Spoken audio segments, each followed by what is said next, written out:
What's up once again? It's Monday morning, Monday afternoon na pala. Yung mga subscribers ko dyan, 868 subscribers.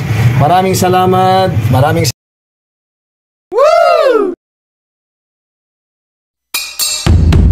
Salamat po yung nag-shoutout sa akin na new friend. Ma'am, eto po, i-share ko lang.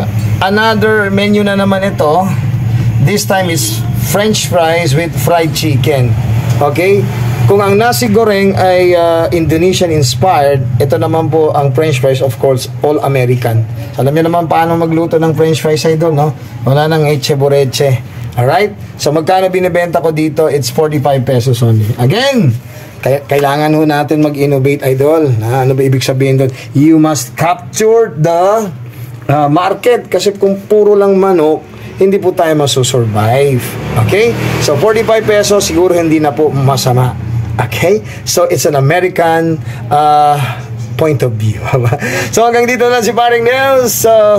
Please do subscribe my YouTube channel para updated kayo kung ano yung merong mga innovation, especially mga KFC o Ka-Fried Chicken.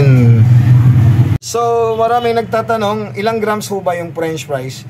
Kung sa Jollibee, yung large fries, tsaka McDo is 60 grams. Sa atin po is 75 grams. So, equivalent po ito sa large French fries, mga idol. Okay? As I've said, 45 pesos, hindi na siguro masama. Kasi yung fried chicken natin, binibenta ko yung isang piece na ganyan, is 30 pesos. Imagine 15 pesos lang. Saan ka pa makakita ng ganyan, idol, no? So, affordable. So, inshallah, sana po ito ay tangkilikin ng mga bata. Kasi merienda time na ngayon, idol, alauna. So, tingnan lang natin, no? So, stay tuned para ma-update ko kayo kung may pera nga ba sa French fries.